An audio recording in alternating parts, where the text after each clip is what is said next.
نحمده ونصلي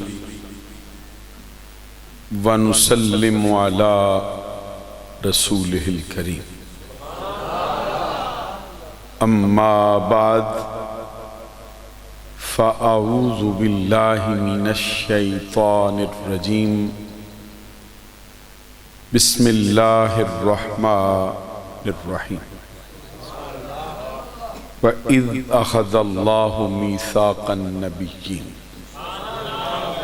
لَمَا آتَيْتُكُم مِّن كِتَابٍ وَحِكْمَةٍ ثُمَّ جَاءَكُمْ رَسُولٌ مُصَدِّقٌ لِّمَا مَعَكُمْ لَتُؤْمِنُنَّ بِهِ وَلَتَنصُرُنَّهُ قَالَ أَأَقْرَرْتُمْ وَأَخَذْتُمْ عَلَىٰ ذَلِكُمْ إِصْرِي قَالُوا أَقْرَرْنَا قَالَ فَاشْهَدُوا وَأَنَا مَعَكُمْ مِنَ الشَّاهِدِينَ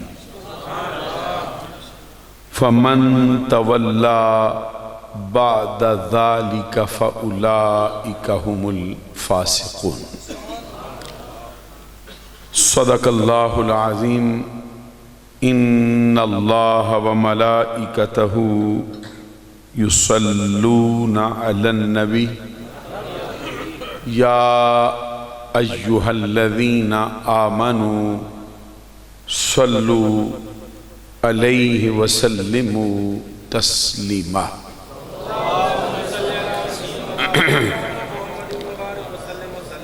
الصلاة والسلام علیک یا رسول اللہ وعلی آلک واصحابک یا حبیب اللہ اللہ رب محمد صلی علیہ وسلم نحن عباد محمد صلی علیہ وسلم صلاة و سلاما علیک یا رسول اللہ معزز و محترم مشائخ و علماء اسلام و معزز و محترم حاضرین و سامعین، ربیع الاول شریف کا بابرکت پرنور اور مقدس مہینہ اپنی تمام تر جلوہ سامانیوں کے ساتھ امت مسلمہ کو فیض یاب کرتا ہوا اپنی منزل کی جانب رواں دواں ہوا، اور ایک اور مبارک اور مقدس مہینہ جس کو ہمارے ہاں ربیع الغوث کے نام سے یاد کیا جاتا ہے، جو جلوہ فرما ہو چکا ہے۔ ان ایام میں اہل سنت کے معمولات میں فخر آدم و بنی آدم، نور مجسم، شفیع معظم، خلیفۃ اللہ الاعظم، حبیب کبریا، احمد مجتبی، محمد مصطفیٰ علیہ تحیت و ثنا کی ولادت باسعادت کی خوشی کرتے ہوئے شکرانہ ادا کرنے کے لیے اہل حق کا معمول اوائل اسلام سے جاری ہے۔ آج کی یہ پروقار تقریب بھی اسی سلسلے کی ایک اہم ترین کڑی ہے۔ دونوں مہینوں کی مناسبت سے مجھے اپنی گزارشات پیش کرنے کا حکم دیا گیا ہے۔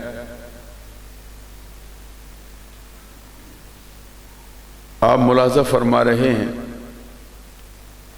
کہ آج کے اسٹیج پر اہل سنت کے نامور علماء، محققین، اساتذہ، شیوخ، قراء، خطباء، زعماء بڑی کثرت سے اور بڑی ہی دل جمی سے تشریف فرما ہے۔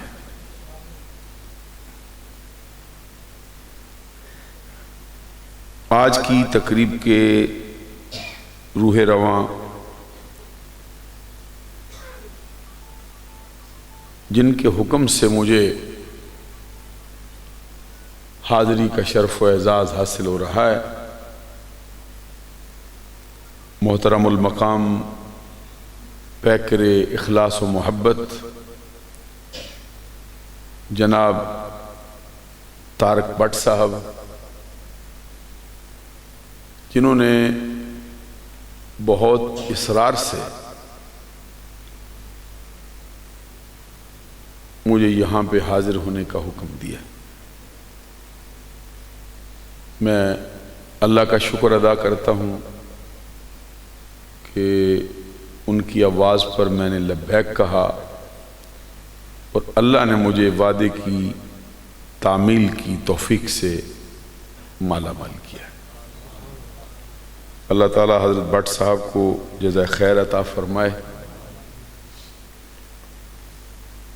جو ہستیاں اسٹیج پر جلوہ فرما ہیں ان میں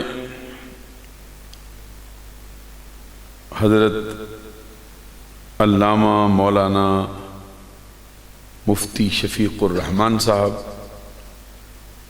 حضرت علامہ منور حیات چشتی صاحب، حضرت علامہ عبد الخالق قریشی صاحب، حضرت علامہ اویس قریشی صاحب،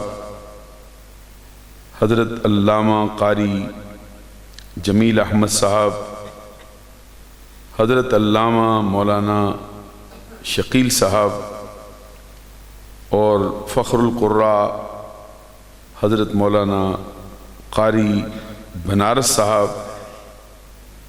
اور اس مسجد کے خطیب اور امام اور مدرس خطیب الاسلام حضرت علامہ عامر اقبال حقانی صاحب۔ خصوصی طور پر جو افراد دور دراز سے تشریف لائے ہیں ان میں سے صاحبزادہ والا شان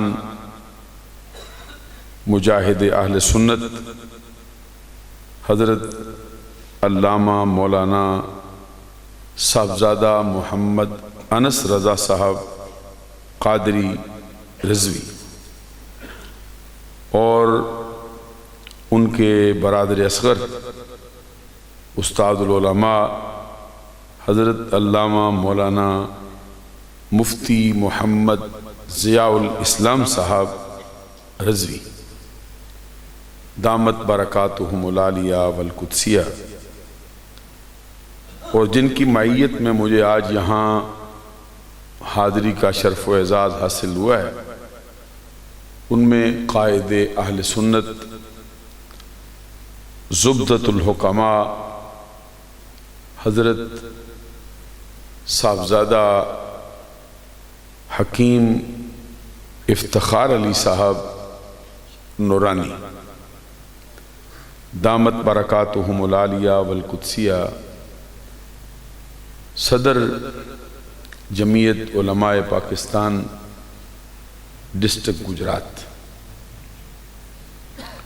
اور بھی میں دیکھ رہا ہوں دور دراز سے افراد تشریف فرما ہیں، راول پنڈی سے بھی ہمارے بہت سے ساتھی آئے ہیں، برزئی سے بھی یہ مدر صاحب اور حافظ راشد صاحب بڑا لمبا سفر کر کے یہاں پہ حاضر ہوئے۔ جس طرح آپ آئے ہیں میں بھی اسی طرح کی عقیدت سے آیا۔ تو آج میری واپسی کی فلائٹ بھی ہے، تو یہی رات میرے پاس تھی جس میں میں کوئی وقت نکال سکتا تھا، تو طارق بٹ صاحب کے حکم سے پھر مجھے ان کی آواز پر لبیک کہنا پڑا۔ ان کے کہنے کا انداز ایسا تھا، وہ جو ساغر صدیقی کا بڑا مشہور شعر ہے، اس میں وہ کہتے ہیں کہ ساغر وہ کہہ رہے تھے کہ پی لیجئے حضور، ساغر وہ کہہ رہے تھے کہ پی لیجئے حضور، میں ان کی گزارشات سے گھبرا کے پی گیا۔ اللہ تعالیٰ آپ سب کو جزا عطا فرمائے۔ اس علاقے میں بڑا جوش و خروش اور بڑی عقیدت و محبت نظریہ اہل سنت کے عین مطابق جو اقدار اسلامی ان کے معاملے میں پائی جاتی۔ جب بھی میں ان علاقوں میں حاضر ہوا ہوں تو میں نے ایک بڑا الگ سا ولولہ اور الگ سا جوش اور انوکھی سی چاہت آپ لوگوں میں دیکھی۔ تو ایک طرح سے مجھے آپ کے علاقے سے بہت محبت ہو گئی، میرا بھی دل چاہتا ہے کہ میں ادھر آتا ہی رہوں گا۔ یہاں کے علماء آپس میں ان کا بڑا اتفاق ہے، بہت اتحاد ہے، اور یکجان کئی قالب ہیں۔ جسم ان کے جدا ہیں لیکن دستور اور منشور ان کا ایک، اور نظریہ اہل سنت پہ اول سے آخر تک یہ کار بند ہے۔ یہ آپ کے علاقے کی بہت بڑی خوش قسمتی، کیونکہ عربی زبان کا ایک شعر ہے، اذا کان الغراب دلیل قوم سیہدیہم عن طریق الہالکین۔ اس کا مطلب ہوتا ہے کہ جب کسی قوم کا راہبر و رہنما کوا ہو جائے تو عنقریب وہ پوری کی پوری قوم تباہی و بربادی کے گھڑے میں ڈال دیتا ہے۔ اس کا مفہوم مخالف یہ ہے کہ اگر کسی قوم کا راہبر و رہنما حقیقی اعتبار سے راہبر ہونے کے اہل ہو تو پھر وہ قوم کی ڈاواں ڈول کشتی کو کنارے لگا دیتا ہے۔ تو میں دیکھتا ہوں کہ اللہ کے کرم سے اہل سنت کی کشتی جو رواں دواں ہے، بعض خارجی امور کی بنیاد پر کبھی کبھی ہچکولے کھانے لگتی ہے، ان علماء کی سرپرستی میں وہ ضرور ساحل مراد تک پہنچے۔ یہ مضمون جو میلاد النبی کے عنوان سے ہے، آپ کو معلوم ہے کہ اس قدر کثرت سے بیان ہوا ہے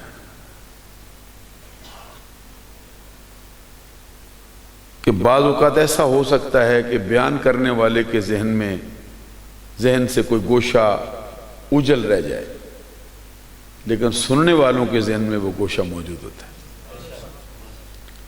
تو جس قدر کثرت سے اس کا بیان ہوا ہے، اسی قدر اس کی مخالفت میں بھی بہت بیان آتا ہے۔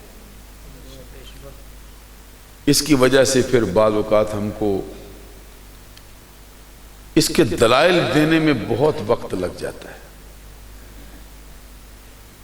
ہماری محفل میلاد کی ہوتی ہے، لیکن میلاد کی بجائے ہم دلائل میلاد پر 2-2 گھنٹے تقریریں کر کے پھر بھی تشنگی محسوس کرتے ہیں۔ تو کبھی ایسا بھی ہوا کہ براہ راست میلاد کا بیان کیا،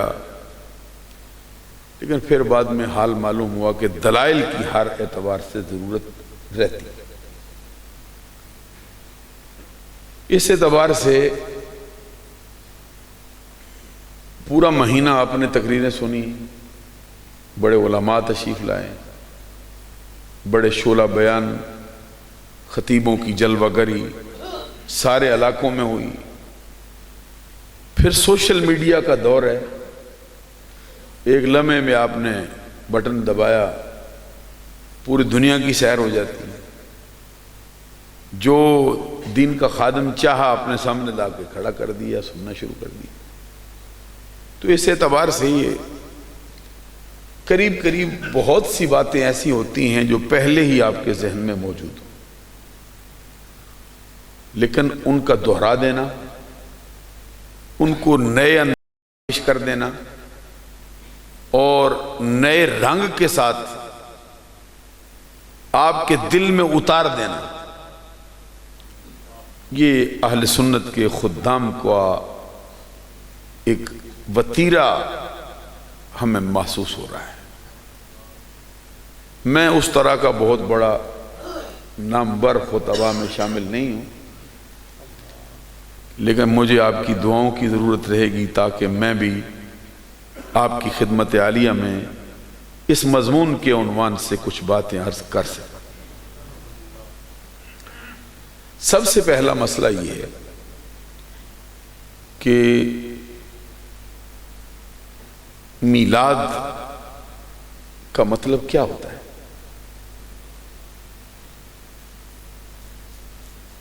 پھر یہ سمجھنے کی ضرورت ہے کہ میلاد کی غرض کیا ہوتی ہے، اس کا مقصد کیا ہے، اس کی غایت کیا ہے۔ پھر یہ دیکھنا ہے کہ میلاد کی حقیقت کیا ہے، پھر یہ دیکھنا ہے کہ میلاد کے دلائل کیا ہے، پھر یہ دیکھنا ہے کہ میلاد کا اجر کیا ہے۔ سبحان اللہ، بلند آواز سے قریب قریب ہر شخص کو یہ بات معلوم ہونی چاہیے کہ میلاد عربی لغت و ادب میں پیدائش کی جگہ کو بھی کہتے ہیں اور پیدائش کے وقت کو بھی کہتے ہیں۔ ہمارے عرف میں عمومی اعتبار سے یہ پیدائش کے معنوں میں استعمال ہوتا ہے۔ اس کے ساتھ 2 لفظ اور بھی کثرت سے استعمال ہوتے ہیں، میلاد، مولود اور مولد۔ یہ قریب قریب معنی رکھنے والے الفاظ ہیں۔ کبھی پیدا ہونے والی ہستی کو کہا جاتا ہے، کبھی اس کی یاد کو منانے کے لیے بولا جاتا ہے۔ یہ اس کا خلاصہ یہ ہے کہ لفظ میلاد یہ پیدائش کو اور ولادت کو کہتے ہیں۔ یہ لفظ جو ہمارے ہاں مستعمل ہے، میلاد النبی صلی اللہ علیہ وسلم، یہاں پر اس کی نسبت ہوئی ہے لفظ نبی کی طرف، جس کو علماء کی زبان میں کہتے ہیں کہ یہ مضاف ہے۔ کس کی طرف؟ لفظ النبی کی طرف۔ تو اس کا معنی ہوتا ہے یہ مرکب اضافی، اس کو ہماری زبان میں کہتے ہیں۔ تو اردو میں یہ مستعمل ہے۔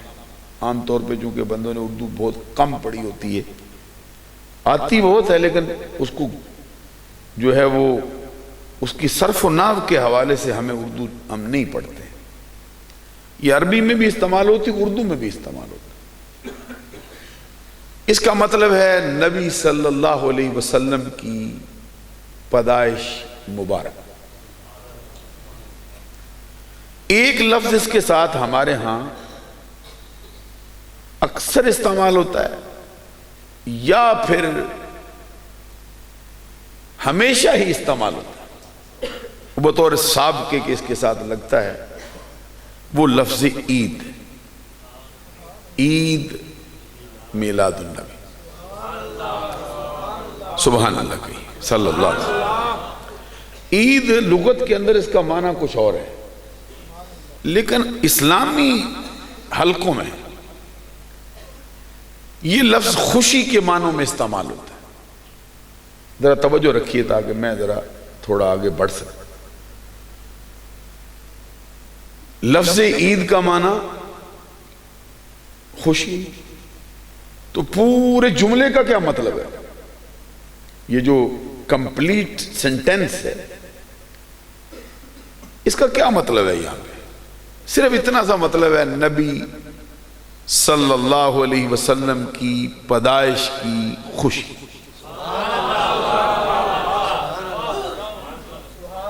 بڑی آسانی سے یہ بات سمجھ آ سکتی، یہ کوئی اس کو کہتے ہیں کوئی فکری یا نظری بات نہیں۔ یہ فکری نظریے کا آپ کے ہاں استعمال ہوتا ہے، ایک علماء کے ہاں استعمال ہوتا ہے۔ یعنی فکری نظری کا مطلب ہوتا ہے بہت غور و فکر کرنے کے بعد، یہ اصطلاح ہے، یہ ٹرمینالوجی ہے معقول کی۔ چونکہ میرا تو وہ ابھی مضمون نہیں ہے، بہت غور و فکر سے کوئی سمجھنے والا مسئلہ نہیں ہے، تو جس کے اندر بہت غور و فکر کی ضرورت نہ ہو، بڑی جلدی سمجھ آ سکے، اسے کہتے ہیں یہ ضروری ہے، یہ بدیہی، اس میں کوئی صغرا کبرا بنانے کی ضرورت نہیں، حد اوسط گرانے کی یا نتیجہ نکالنے کی کوئی اس کے اندر کوئی ضرورت نہیں۔ یہ ایک سیدھی سی بات ہے، جیسے کہتے ہیں کہ آفتاب آمد دلیل آفتاب، جیسے کہتے ہیں خدا آپ اپنا تعارف ہوا بہار کی، جیسے سادی شرادی کہتا ہے مشکان است کہ خود ببویت نہ کہ اتار بگویت، مشک آن است کہ خود ببویت نہ کہ اتار بگویت۔ وہ کہتا ہے کستوری وہ نہیں ہوتی جس کو بیچنے والا بتایا کہ یہ کستوری ہے لے لو، کہتا ہے جہاں پڑی ہو آپ ہی بتاتی رہتی ہے میں ہوں، الگ شے ہوتی ہے وہ۔ یہ کوئی ایسا مسئلہ نہیں جس پہ بہت فکر کرنے کی ضرورت پڑ گئی ہو، بہت چیزیں سوچنا پڑے، یہ کیا ہے؟ سیدھی سی بات ہے۔ کوئی ایمان والا بندہ، اس سے ہم کیسے یہ بدگمانی کر سکتے ہیں کہ اس کو نبی صلی اللہ علیہ وسلم کی پیدائش کی خوشی نہ ہو؟ ہاں کوئی قسمت کا کوئی ایسا فرد ہو جائے جو جان بوجھ کے اپنی قسمت کھوٹی کرنے والا ہو، جان بوجھ کے اپنے آپ کو جہنم کے گڑھے میں گرانے والا ہو، وہ کوئی ہو سکتا ہے کہ جو سرکار کی آمد پہ ناخوش ہوتا ہو۔ وہ جو مفتی احمد یار خان گجراتی رحمت اللہ علیہ کا بڑا مشہور شعر ہے، اس نے بھی اس کی تائید میں بڑا واضح کردار ادا کیا ہے۔ فرماتے ہیں نثار تیری چہل پہل پہ ہزار عیدیں ربیع الاول، سوائے ابلیس کے جہاں میں سبھی تو خوشیاں منا رہے ہیں۔ یعنی ابلیس اور ابلیس کا گروپ ناخوش ہے، جو فطرت کے ساتھ تعلق رکھنے والے لوگ ہیں ان کا ہر فرد اس پہ خوشی منا رہا ہے۔ حفیظ جلندری صاحب کا بھی ایک مشہور شعر ہے، وہ بھی اسی کی طرف اشارہ کر کے کہتے ہیں کہ جہاں میں جشن صبح عید کا سامان ہوتا تھا، جہاں میں جشن صبح عید کا سامان ہوتا تھا، ادھر شیطان تنہا اپنی ناکامی پہ روتا تھا۔ یہ شیطان کا مقصد سرکار کی آمد کی وجہ سے چکنا چور ہوا ہے، اور اللہ کی تخلیق کا مقصد سرکار کی آمد سے پایہ تکمیل کو پہنچا۔ اس لیے کائنات کا ہر ذرہ سرکار کی آمد پہ خوش ہو رہا ہے. اسے بعض روایات میں بھی فرمایا کہ ان ابلیس لعنہ اللہ رن اربع رنات، 4 مرتبہ ابلیس لعین بڑی شدت سے رویا. ان میں سے پہلی مرتبہ کب رویا؟ حین لعن. دوسری مرتبہ کب رویا ہے؟ حین احبط. تیسری مرتبہ کب رویا ہے؟ حین ولد رسول اللہ صلی اللہ علیہ وسلم. چوتھی مرتبہ کب رویا ہے؟ حین انزلت فاتحۃ الکتاب. پہلی مرتبہ جب اس کو لعنت کا توق ڈالا گیا، دوسری مرتبہ جب اس کو راندہ درگاہ کیا گیا، تیسری مرتبہ جب آمنہ کے لال کی ولادت باسعادت ہوئی، چوتھی مرتبہ اس وقت رویا جب سرکار کے سینے پر اللہ نے سورہ فاتحہ نازل کی. علماء وہابیہ میں ان کے مسلک کے ایک عالم گزرے ہیں، اس نے بھی سرکار کے میلاد پر کتاب لکھی، اور میرے گمان میں تو قریب قریب تمام مکاتب فکر کے لوگوں نے سرکار کے میلاد پر کتابیں لکھی ہیں. اس کی وجہ سے میں اکثر کہتا رہتا ہوں کہ میلاد پر کتابیں لکھنا جائز ہے، تو وہ کتابیں پڑھ کر کیوں سنانا جائز نہیں؟ ٹھیک ہے نا؟ ایک عنوان پر کتاب لکھی جا سکتی ہے، جائز ہے. اسی عنوان پر کتاب پڑھ کر سنائیں ناجائز ہو جائے؟ کیسے ہو سکتا؟ جب کتابیں لکھنا جائز ہے تو وہی کتابیں پڑھ کر سنانا بھی جائز ہے. وہ اپنی کتاب کے اندر لکھتا ہے کہ جس کو حضرت کے میلاد کا حال سن کر فرحت حاصل نہ ہو اور شکر خدا کا حصول پر اس نعمت کے نہ کرے، سمجھ لو کہ وہ مسلمان نہیں ہے. آپ ذرا سبحان اللہ کہہ دیں. اچھا، ابھی ہم یہ تو نہیں کہتے کہ وہ کون ہے، لیکن ان کے فتوے کی روح سے وہ اپنا آپ فکر کر لیں، وہ اپنی بات آپ جانیں، لیکن جو خوشی کرنے ہم آئے بیٹھے. جیسے ہی ربیع الاول کی آمد ہوتی ہے، سنیوں کا ایک بچہ دکھاؤ جس کا چہرہ انار دانہ نہ ہوتا ہو، سنیوں کا ایک گاؤں، ایک گلی، ایک شہر دکھاؤ جہاں پہ سرکار کی آمد کے ترانے نہ گائے جاتے ہیں. معلوم ہوا کہ ان کے فتوے کی روح سے بھی ہمارا میلاد کا اجلاس ہمارے مسلمان ہونے کا ایک سچا ثبوت ہے جو کر رہے ہیں.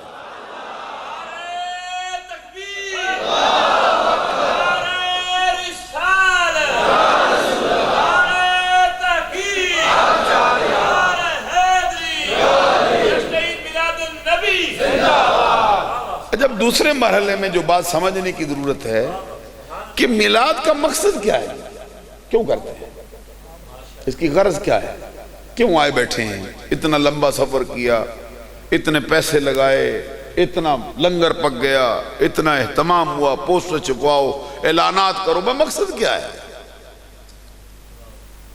مقصد یہ ہے کہ ہم اپنے آقا صلی اللہ علیہ وسلم کو اللہ کی ساری نعمتوں میں سے سب سے بڑی نعمت جانتے ہیں، اور سب سے بڑی نعمت سمجھتے ہیں کہ اللہ نے ہم کو دی اور ہماری درخواست کے بغیر دے دی.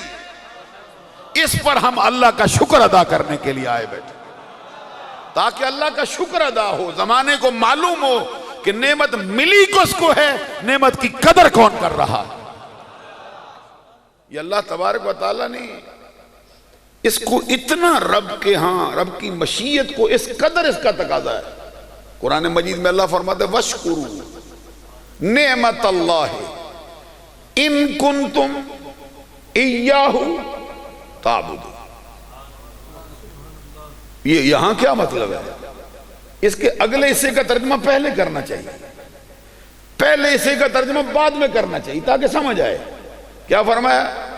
ان کنتم ایاہ تعبدون، اگر تم صرف اس کی عبادت کرتے ہو، اگر تم خاص توحیدی ہو، اگر تم توحید کے علمبردار ہو، اگر اللہ ہی کو عبادت کے لائق سمجھتے ہو، تو پھر اللہ کی اس نعمت کا شکر ادا کرو جو اس نے تم پر عطا فرمائی ہو۔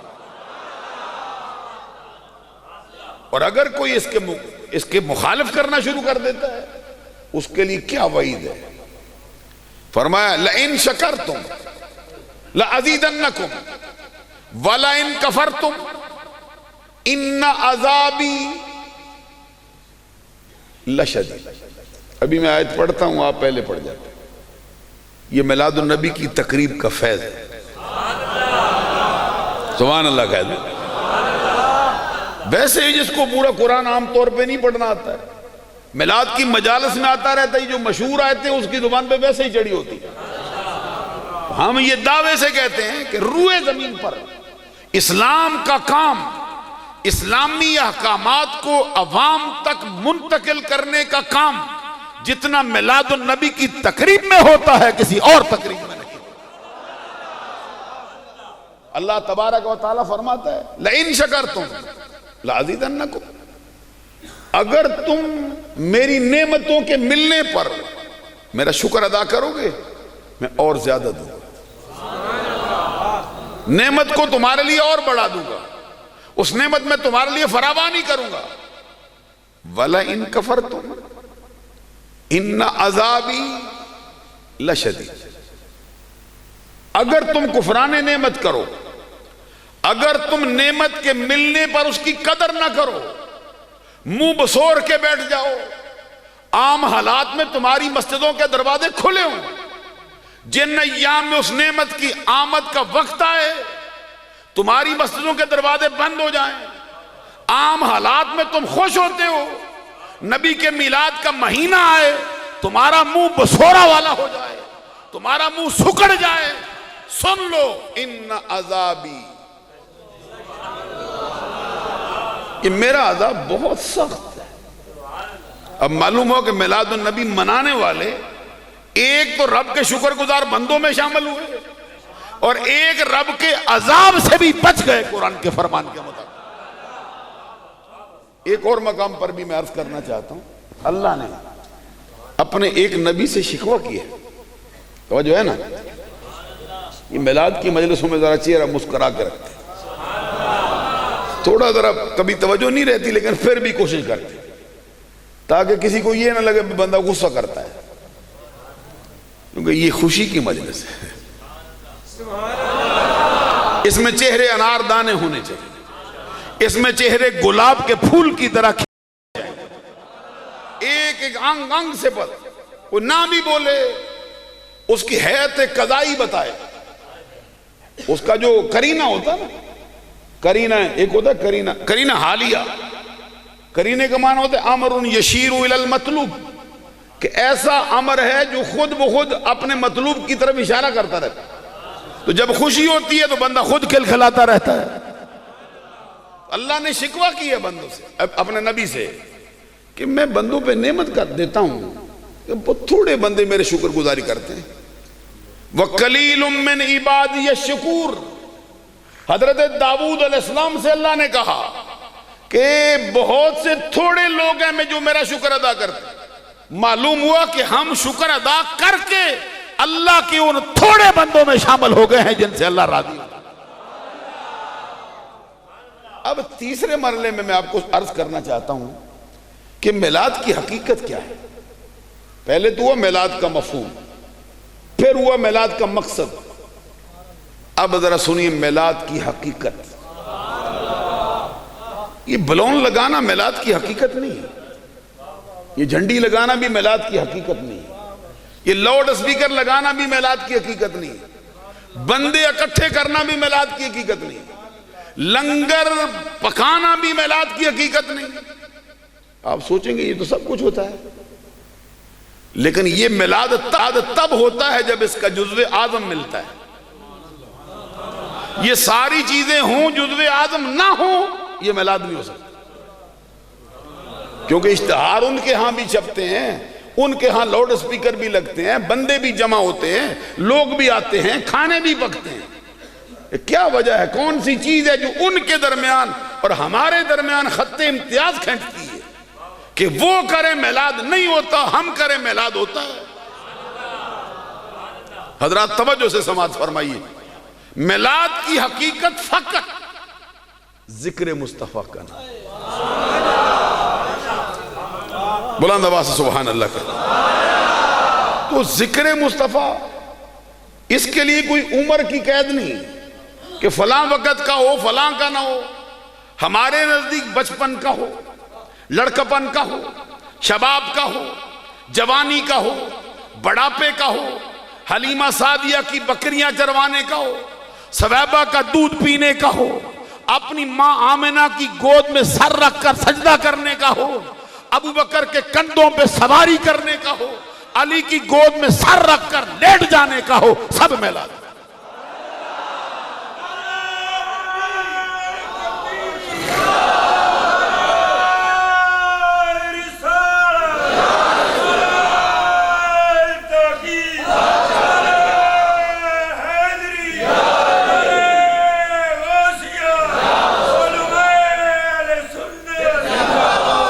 حضرات توجہ،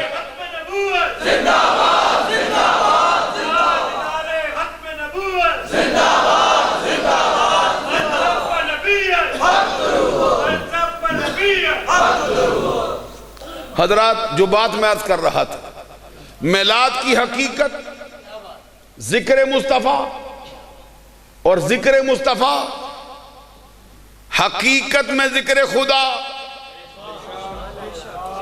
ابھی نہیں توجہ کی آپ نے، ابھی آپ کو سمجھ نہیں آئی میری بات۔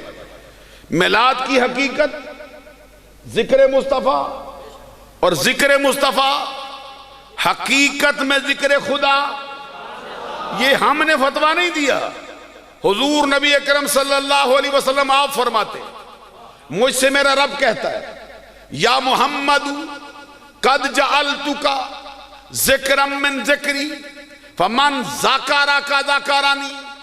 اے محبوب، ہم نے تجھے اپنی بارگاہ سے اتنا نوازا کہ تیرے کسی ایک گوشے کو بھی صرف تیرا نہیں رہنے دیا۔ جس طرح تیرے فرما بردار کو اپنا فرما بردار کہا، جس طرح تیرے نافرمان کو اپنا نافرمان کہا، جو تیرے دروازے پہ آیا میں نے اسے قبول کیا، جو تیرے دروازے سے گیا میں نے اس کو راندہ درگاہ کیا، بالکل اسی طرح میں نے تیرے ذکر کو صرف تیرا ذکر نہیں رہنے دیا، نہ اپنے ذکر سے جدا کیا، بلکہ میں نے تیرے ذکر کو اپنا ہی ذکر کر لیا۔ اب جو کوئی تیرا ذکر کرے گا وہ حقیقت میں تیرے رب کا ہی ذکر کر رہا۔ معلوم ہے جب بھی محفل میلاد سجے گی ذکر مصطفیٰ بھی ہوگا، ذکر خدا بھی ہوگا، نعت نبی بھی ہوگی، حمد خدا بھی ہوگی۔ تو ابھی آپ سے میں یہ عرض کروں کہ کسی برگزیدہ ہستی کا ذکر کرنا یہ نظریہ اسلام میں کیا مرتبہ رکھتا ہے؟ بڑی مشہور اور معروف حدیث ہے، حضور نبی اکرم صلی اللہ علیہ وسلم کا فرمان ہے، ذکر الانبیاء من العبادات وذکر الصالحین کفارہ۔ پڑھ جو ایک مرتبہ، ذکر الانبیاء من العبادات وذکر الصالحین کفارہ۔ اللہ کے نبیوں کا ذکر عبادت، نیک لوگوں کا ذکر عبادت بھی، گناہ کا کفارہ بھی۔ بڑی آسانی سے مسئلہ سمجھ آ سکتا ہے کہ سارے نبیوں کا ذکر تو عبادت ہو، سارے نیکوکار لوگوں کا ذکر تو گناہوں کا کفارہ ہو، کیا وجہ ہے کہ نبیوں کے سردار کا ذکر عبادت بھی نہ ہو، گناہ کا کفارہ بھی نہ ہو؟ معلوم ہوا کہ ان کا ذکر عبادت ہے، ہمارے آقا کا ذکر عبادتوں کی جان۔ ابھی آپ دیکھیے قرآن مجید میں اللہ کا فرمان ہے، اللہ فرماتا ہے وَكُلًّا نَقُصُّ عَلَيْكَ مِنْ أَنْبَاءِ الرُّسُلِ۔ یہ میں ذرا آپ کی تیاری کرواتا ہوں میلاد پہ، چہرے مسکرا اٹھے نا ذرا، مجھے بھی تھوڑی خوشی ہوتی، میں بھی تھوڑا ہوش میں آتا جا رہا ہوں ساتھ ساتھ ذرا۔ اللہ تبارک و تعالیٰ قرآن میں فرماتا ہے وَكُلًّا نَقُصُّ عَلَيْكَ مِنْ أَنْبَاءِ الرُّسُلِ ما نثبت بہ فؤادک، یہ قرآن مجید کی آیت ہے۔ اس کا کیا مطلب ہے؟ اللہ فرماتا ہے اے نبی صلی اللہ علیہ وسلم، ہم آپ پر آپ سے پہلے گزرنے والے سارے رسولوں کا ذکر اس لیے کرتے ہیں تاکہ آپ کے لیے باعث تسکین قلب ہو، آپ کے دل کی ٹھنڈک کا سبب ہو۔ وہ سارے رسولوں کا ذکر، ان کی خبریں اس لیے سناتے ہیں تاکہ آپ کے دل کو چین ملے، آپ کو سکون حاصل ہو۔ یہ کہتا کون ہے؟ رب۔ کہتا کس سے؟ اپنے محبوب سے۔ حضرات ذرا غور فرمائیے، رب کے فرمان کے مطابق سارے رسولوں کا ذکر ہمارے آقا کے دل کے لیے چین کا سبب، ہمارے آقا کے دل کے لیے سکون کا سبب، ہمارے آقا کے دل کی ٹھنڈک کا سبب۔ کیا وجہ ہے کہ سارے رسولوں کے سردار کا ذکر ہمارے دل کی ٹھنڈک کا سبب نہ ہو؟ ابھی میں ایک بات اور سنا دوں آپ کو، میں ذرا آپ کے ساتھ کا تھوڑا طلبگار ہوں۔ علماء دیکھ رہے ہیں، آپ جھوم رہے ہیں۔ بڑی مشہور حدیث ہے، اس کی راویہ کون ہے؟ ام المومنین حضرت عائشہ صدیقہ بنت صدیق، محبوب رب العالمین، سچے باپ کی سچی بیٹی، پاکیزہ نبی کی پاکیزہ بیوی، سارے مومنوں کی ماں، وہ عائشہ جس کو عرش اعلیٰ سے فرشتوں کا سلام آتا ہے، اور پوری نسل انسانی میں ایک ہی فرد، پوری نسل انسانی میں صرف ایک خاتون، نہ یہ مرتبہ کسی مرد کو ملا، نہ یہ مرتبہ کسی عورت کو ملا، پوری نسل انسانی میں صرف ایک خاتون جس پر لگنے والے الزام کو دور کرنے کے لیے رب نے اپنی قدرت گواہ بنا کے پیش فرمائی۔ الزام تو بڑے بڑوں پہ لگے، الزام تو بڑے بڑے افراد پہ لگے، اللہ تبارک و تعالیٰ نے ان کے لگنے والے الزاموں کو دور کرنے کے لیے کبھی دودھ پیتے بچوں کو زبان عطا فرمائی ہے، کبھی الزاموں کو دور کرنے کے لیے رب کے نبی بولے ہیں۔ باری عائشہ کی آئی، رب نے فرمایا اب پیچھے ہٹ جاؤ، نہ بچے بولیں گے نہ نبی بولیں گے، رب آپ بول رہا ہے عائشہ پاک۔ حضرت عائشہ صدیقہ طیبہ طاہرہ، ان کے نام سے وجد ہو جانا چاہیے ہر وقت۔ حضرت عائشہ صدیقہ رضی اللہ تعالیٰ عنہ کی روایت کیا ہے؟ ذرا محبت ہو نا ذرا چہرے سے بھی، میں ذرا چہرہ پڑھنے کا عادی ہو گیا ہوں تھوڑا تھوڑا، اس لیے میں چاہتا ہوں چہرہ ذرا بہت خوش ہونا، مسکراہٹ رہے پتہ چلے میں بندہ بہت خوش ہو گیا۔ حضرت عائشہ صدیقہ رضی اللہ تعالیٰ عنہ کی مشہور روایت ہے، کیا ہے؟ ان عائشہ قالت قال رسول اللہ صلی اللہ علیہ وسلم ذکر علی عبادت، جم کے اب سبحان اللہ ہونا، سرکار دو جہاں صلی اللہ علیہ وسلم کا فرمان، ذکر علی عبادت، وقف کی صورت میں یہ تا ہا بن جاتی ہے، لیکن میں رابطار کرتا ہوں تاکہ پڑھنے والا پھر جان جائے، سننے والے کو بھی معلوم ہو جائے کہ اس کے پڑھنے کا قاعدہ یہ ہوتا ہے۔ ذکر علی عبادت، آقا کونین صلی اللہ علیہ وسلم کا فرمان ہے، علی کا ذکر عبادت، بڑی سمجھنے والی بات ہے۔ علی کا ذکر عبادت ہو تو نبی کا تھوڑا سا جھوم کے بولنا ذرا، یہ کوئی بریلویوں نے نہیں گھڑی ہے یہ حدیث، کوئی ہم نے نہیں لکھی، سرکار کا فرمان ہے ذکر علی عبادت، علی کا ذکر، بلند آواز سے کہو نا، گھبرانے کی کوئی ضرورت نہیں ہے، نظریہ اہل سنت بیان ہوتا ہے۔ ذکر علی ذکر علی ذکر علی، علی کا ذکر عبادت ہے۔ اچھا یہاں سمجھ رہے ایک مسئلہ چھوٹا سا، اگر کوئی بندہ اللہ کا ذکر بھی کرے نا تو نیت صحیح نہ ہو، عقیدہ صحیح نہ ہو، پھر وہ عبادت ہونے کی بجائے وبال ہو جاتا ہے۔ ایک حدیث سنا دوں آپ کو تاکہ ذرا پھر آپ میرے ساتھ چل سکیں۔ سرکار دو جہاں صلی اللہ علیہ وسلم کا فرمان ہے، من صلی یرائی فقد اشرک ومن صام یرائی فقد اشرک ومن تصدق یرائی فقد اشرک۔ جس نے نماز پڑھی، نیت اچھی نہیں رکھی، عین عبادت تھی نماز، رکن تھی اسلام کا، سرکار فرماتے شرک کرتا ہے۔ میں نہیں سمجھا سکا، نماز بھی شرک ہو جاتی ہے۔ فرمایا روزہ من صام یرائی فقد اشرک، جس نے روزہ رکھا دکھلاوا کیا، رب کی بجائے کسی اور کی نیت کی، وہ روزہ شرک ہو گیا۔ جس نے صدقہ و خیرات کیا، نیت اچھی نہیں، شرک ہو گیا۔ معلوم ہوا ہر کام کے لیے نیت اچھی ہونا صحیح ہے۔ یہ علی اچھی نیت سے کرے تو عبادت ہوگا، اور سچا سنی ہو کے کرے تو تب عبادت ہوگا، بغیر ایک اور جملہ میں سمجھاتا ہوں آپ کو۔ ہمارے ہاں ایک جملہ بولا جاتا ہے، ہماری ادب کی کتابوں میں اکثر لکھا ہے۔ آپ کہیں بھی کیسے ہو سکتا ہے ایک کہے تو عبادت ہے، دوسرا کہے تو نہیں عبادت ہے؟ سنو غور سے سنو۔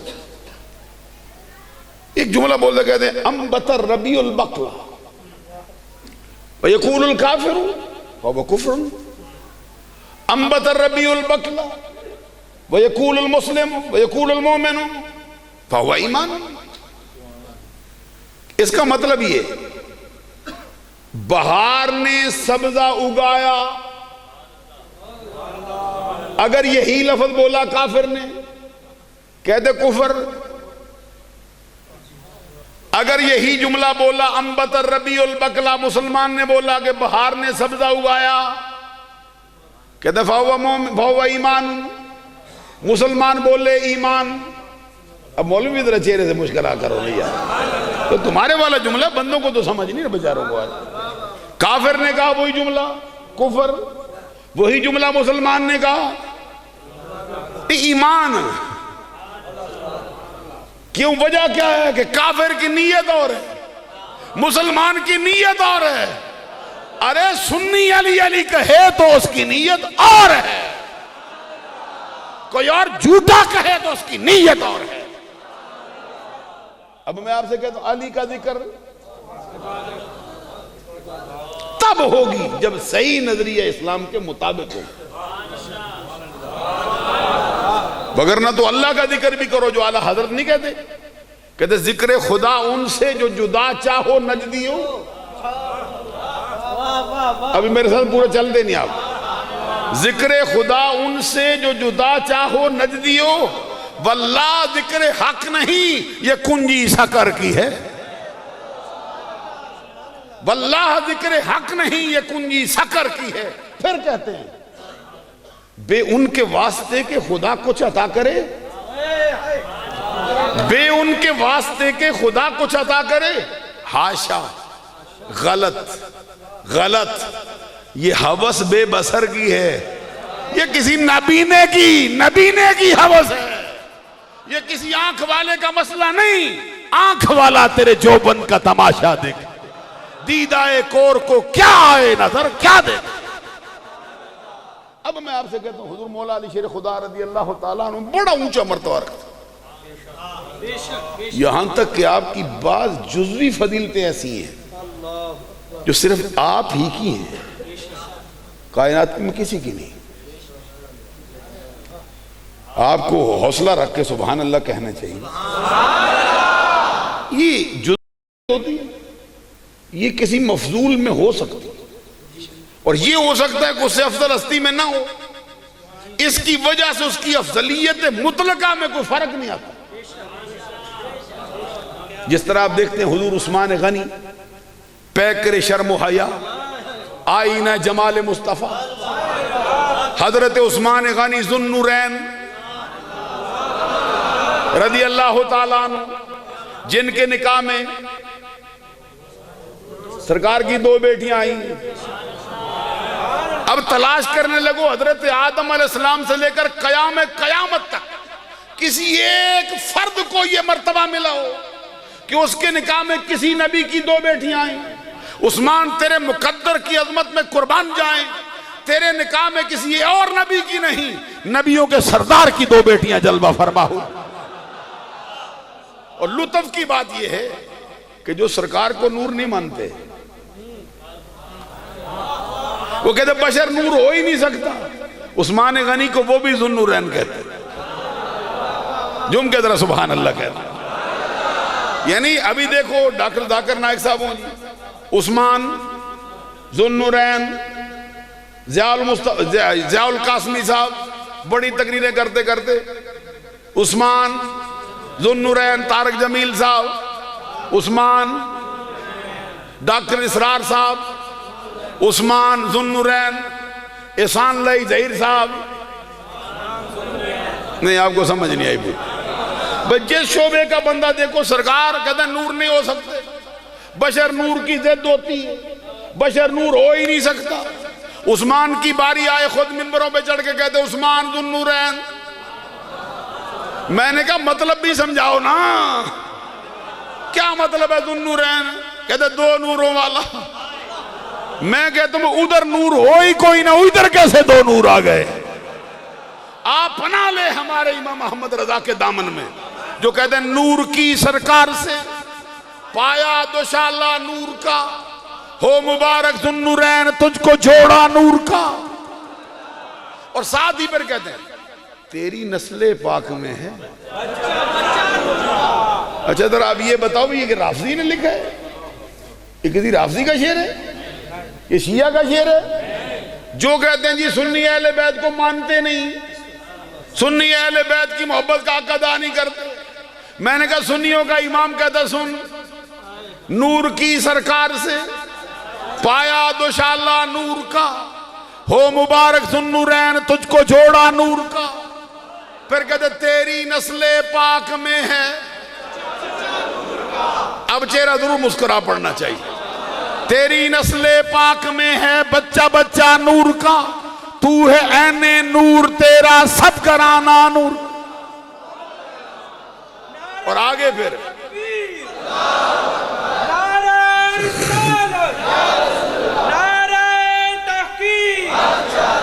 عشق و محبت، عشق و محبت، عشق و محبت، عشق و محبت، تاجدار ختم نبوت.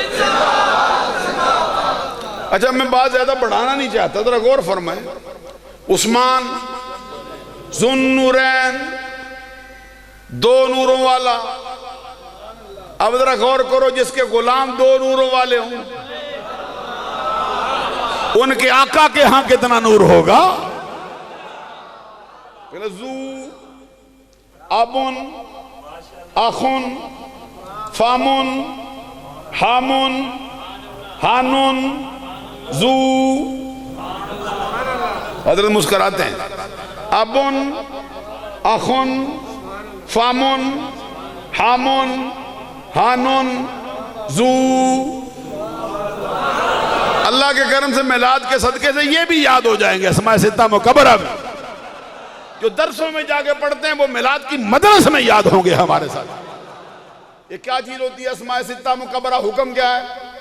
جن کی رفعی حالت واو کے ساتھ، جن کی نصبی حالت الف کے ساتھ، جن کی جری حالت. جو علماء وہ تو خوش ہو رہے ہیں، جو میرے جیسے طالب علم ہیں وہ بھی خوش ہوتے ہیں. تو جو ذرا اس شعبے کو نہیں جانتے وہ کہتے پتہ نہیں کیا پڑھ رہے ہیں. رفعی حالت واو کے ساتھ، نصبی حالت الف، ایک ہی دن میں سمجھا دیتے ہیں. وہ نہیں بھائی سمجھاتے رہے سال سارا سمجھ ہی نہ آئے. ایک ہی دن کا کام ہے، اتنا سا چٹکلا ہمارے سب کو یاد ہو جائے. رفعی حالت واو کے ساتھ، نصبی حالت الف کے ساتھ، جری حالت یا کے ساتھ. کب؟ جب غیر یا متکلم کی طرف مضاف ہوں. اسی لیے آپ دیکھتے ہیں کبھی پڑھتے ہیں ابو، کبھی ابا، کبھی ابھی، قال ابو، ان، ابا، ان، ابی. قرآن سے پوچھو یسألونک عن ذی القرنین قلنا یا ذل قرنین تبارک اسم ربک ذو الجلال. ادھر تھا زی، ادھر آیا زا، ادھر آیا زو. یسألونک عن ذل، کیوں؟ ان کی وجہ سے جری حالت. قلنا یا ذل قرنین، یہ منادہ مضاف ہوا نسبی حالت. یا ذل قرنین. ادھر آیا تبارک اسم ربک ذو الجلال. معلوم ہے کبھی زا، کبھی زی، کبھی زو. اردو والے بھی کبھی کبھی سمجھتے ہیں. ذو الحجہ، ذی الحجہ. اسکول میں صاحب پڑھاتے ہیں کبھی ذو الحجہ پڑھ جاتے ہو، کبھی ذی الحجہ عجیب ہو. میں نے کہا بس رٹا لگا کے تو بھی یاد کر لے، کیونکہ تیرا شعبہ نہیں، یہ مولانا بتائیں گے. تو یزو مضاف ہوا. نور، نور واحد. ہوا جوہر مجرد ظاہر لذاتہ ومظہر لغیرہ. عربیاتی کوئی نہیں، چھوٹا سا ہنس کے پڑھتے. نور کی تعریف، نور کی تعریف کیا ہے؟ ہوا جوہر مجرد ظاہر لذاتہ ومظہر لغیرہ. کبھی یہ سوچو اللہ پر جوہر مجرد کا اطلاق ہوتا ہے؟ آپ کو نہیں سمجھے، اگلا اسے سمجھیں گے آپ. کہتے ہیں نور کی تعریف یہ ہے پہلی کہ وہ جوہر مجرد ہے. آگے کیا ہے؟ وہ اپنے آپ میں خود ظاہر ہوتا ہے، جو اس کے ساتھ وابستہ ہو اس کو بھی ظاہر کر جاتا ہے. مصطفیٰ اتنا ظاہر ہے کہ ابو بکر کو بھی ظاہر کیا، عمر کو بھی ظاہر کیا، عثمان کو بھی ظاہر کیا، حیدر کرار کو بھی. جو جو آتا گیا مصطفیٰ اس کو عطا کرتا. نور ایک، نوران اس کا تسنیہ. الف نون کے ساتھ آئے رفعی حالت، یا نون کے ساتھ آئے نسبی جری حالت. یہاں ذو النورین حضرت علی سے پوچھا گیا، حضرت علی سے پوچھا. کچھ بیان عثمان کے بارے میں بھی کہو. کہتے ہیں مجھ سے کیا پوچھتے ہو جس کو مالا اعلیٰ میں بھی ذو النورین ہی کہتے ہیں، ادھر بھی دو نوروں والا کہہ کے پکارا جاتا ہے. فرشتوں کی کائنات میں بھی دو نوروں والا پہچانا جاتا ہے. عرش اعلیٰ پر بھی اس کا لقب دو نوروں والا لکھا ہوا. اچھا یہ حضرت عثمان غنی کی فضیلت معلومات جزوی فضیلت ایسی ہو سکتی، میں نے اس لیے بیان کی کہ نظریہ اہل سنت سمجھ آئے. حضرت علی کی بھی ایک فضیلت سنا دوں آپ کو جزوی سے. حضرت علی المرتضیٰ شیر خدا رضی اللہ تعالیٰ عنہ کی بہت فضیلتیں، اور میرے نزدیک ان کی فضیلتوں کا باب اتنا وسیع ہے کہ آسمان کے ستاروں کی تعداد کم ہے، علی کے فضائل کا باب رب نے زیادہ رکھا ہوا ہے. آسمان سے اترنے والے بارش کے قطروں کی تعداد کم ہے، علی کے فضائل کا باب زیادہ رکھا ہے. ایک فضیلت سناتا ہوں. ان اللہ تعالی جعل ذریۃ کل نبی. آگے پیچھے دیکھتے رہتے، سوچنے لگ جاتے پتہ نہیں کیا پڑھ رہے ہیں. آنکھیں نہ بندہ پڑھے تو پھر کیا مولانا ہوا. سنو حدیث. ان اللہ تعالی جعل ذریۃ کل نبی فی صلبہ وجعل اللہ تبارک و تعالی ذریتی فی صلب علی ابن ابی طالب. ایک مرتبہ پھر پڑھوں آپ کو سمجھ آئے گی سنی علی کا ذکر کیسے کرتے ہیں. ان اللہ تعالی جعل ذریۃ کل نبی فی صلبہ وجعل اللہ تبارک و تعالی ذریتی فی صلب علی ابن ابی طالب. اس کا مطلب یہ حضور نبی اکرم صلی اللہ علیہ وسلم فرماتے ہیں اللہ نے ہر نبی کی اولاد اس نبی کی اپنی پشت میں رکھی، لیکن میری اولاد رب نے میری پشت کی بجائے میرے بھائی علی شیر خدا کی پشت میں رکھی. اب ذرا سنیوں کے امام سے بھی سن, امام احمد رضا سے بھی سن. وہ فرماتے ہر نبی را ذریت در صلب او نہادہ اند نسل پاک مصطفیٰ اد پشت تو بر آمدہ. کہتے علی تجھ کو مبارک ہو, اللہ نے ہر نبی کی اولاد اس کی پشت میں رکھی, لیکن ہمارے آقا کی اولاد رب نے تیری پشت سے ظاہر فرمائی ہے. علی کو سرکار کی اولاد کا امین بنایا گیا. علی کی صلب سرکار کی اولاد کی امین گاہ بن کے آئی بیٹھی. دیکھو پھر ہمارا امام احمد رضا دوسری مبارکباد دیتا ہے, وہ بھی سنا دوں. سونے کا وقت نہیں, آپ سو رہے ہیں. سنو کیا کہتے ہیں اعلیٰ حضرت, توجہ سے سنو.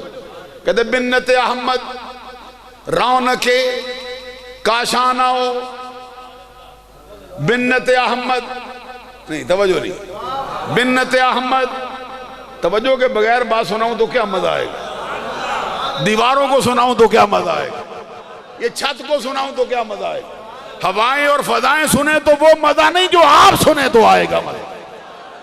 اعلیٰ حضرت کہتے بنت احمد رونق کاشاناؤ بانوے تو گوشت و خونش بلحمش. ساتھ دو نظر مزہ آیا. کہتے بنت احمد رونق, کچھ منہ سے سیدھے سیدھے رکھوئی ہے. بنت احمد رونق کاشاناؤ بانوے تو گوشت و خونش بلحمش شیر و شکر آمدہ. اعلیٰ حضرت کہتے علی تجھ کو مبارک ہو, ہمارے آقا کے جگر کا ٹکڑا, عظمت کا در نہاں, عفت کا گنج گراں, شہزادی کون و مکان, سیدت نساء اہل الجنہ, سیدت نساء العالمین, خاتون جنت زہرا بطول.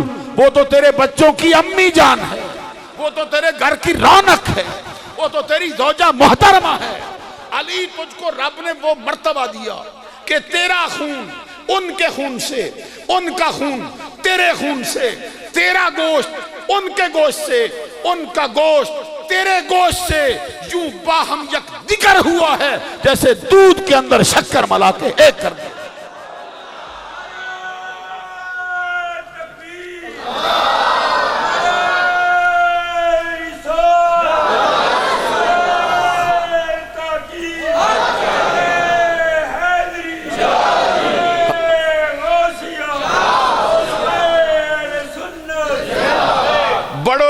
بڑوں نے شعر لکھے حضرت علی کی شان میں, بڑے بڑوں نے قلم توڑے حضرت علی کی شان میں, لیکن ذرا احمد رضا کا نظریہ بھی دیکھ.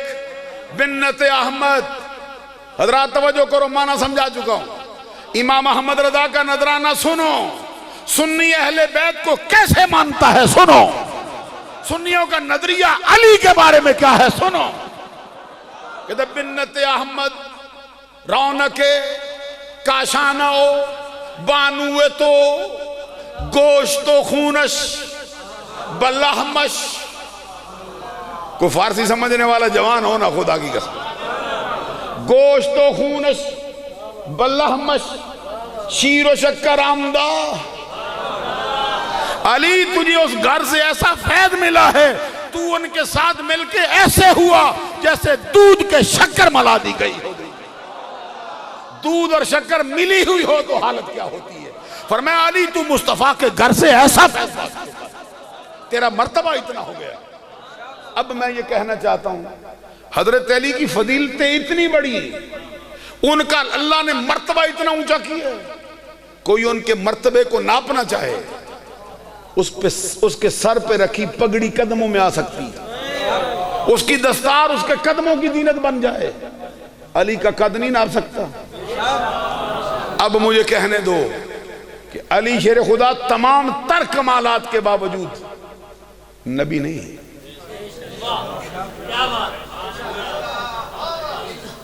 تو خود حضرت علی سرکار کے امتی ہیں, امتی ہیں سرکار کے. کوئی بندہ غصہ کرے بھئی امتی کہتے ہو, تو وہ تو ایسا نبی ہے جس کی امت میں ہونے کی دعائیں نبیوں نے بھی مانگی ہیں، رسولوں نے بھی مانگی ہیں، موسیٰ نے بھی مانگی ہے، ابراہیم نے بھی۔ حضرت علی المرتضیٰ شیر خدا سرکار کے امتی ہیں۔ کوئی بندہ حضرت علی کو کسی نبی کے برابر سمجھے کافر ہو جائے۔ کوئی شخص کسی بھی غیر نبی کو، حضرت علی شیر خدا کے بارے میں اہل سنت کا نظریہ کیا ہے کہ آپ اوپر والے 3 افراد کو چھوڑ کر ساری امت محمدیہ سے افضل ہیں۔ ان سے اونچا مرتبہ پیکر شرم و حیا کا، ان سے اونچا مرتبہ فاروق اعظم کا، ان سے اونچا مرتبہ ابو بکر صدیق کا۔ تو اب میں کہتا ہوں حضرت علی سرکار کے امتی ہوئے تو امتی نبی کے سامنے غلام کی حیثیت رکھتے ہیں، اور امتی کے سامنے نبی آقا کی حیثیت رکھتے ہیں۔ تو مجھے پھر کہنے دیجئے جس کے امتیوں کا ذکر عبادت ہو اس کے نبی کا ذکر عبادت کیوں نہ ہو؟ جس کے غلاموں کا ذکر عبادت ہو اس کا ذکر عبادت کیوں نہ ہو؟ یہ ہے میلاد کی حقیقت۔ ذکر مصطفیٰ بولے بیٹھے ہو، ذکر مصطفیٰ ہوا میلاد کی، اور کچھ بھی اس پہ کیا فتویٰ ہو سکتا ہے؟ دلائل چھے۔ اعلیٰ حضرت سے پوچھا کسی نے یہ نماز کے بعد کلمہ پڑھ سکتے ہیں؟ نماز کے بعد کلمہ پڑھ سکتے ہیں؟ فتویٰ پوچھنے تو اعلیٰ جواب میں فرمایا تجھے اللہ کا ذکر کرنے کے لیے بھی فتویٰ چاہیے؟ خدا کی قسم کبھی توجہ کرو مسئلہ حل ہوگا۔ اعلیٰ حضرت فرمایا تجھے اللہ کا ذکر کے لیے بھی فتویٰ چاہیے؟ ہم کہتے ہیں مصطفیٰ کے ذکر کے لیے بھی دلائل چاہتا ہے۔ جس کے ذکر کو رب نے اپنا ذکر کہا ہے، جس کے ذکر کے بغیر اپنا ذکر بھی رب قبول نہیں کرتا، اپنا بھی تب قبول کرتا ہے جب مصطفیٰ کا کیا جائے۔ ہم نے 3 باتیں سمجھی: میلاد کا مفہوم، میلاد کا مقصد، میلاد کی حقیقت۔ اب ذرا 2-3 حدیثیں میلاد کے دلائل پہ بھی لے آؤں۔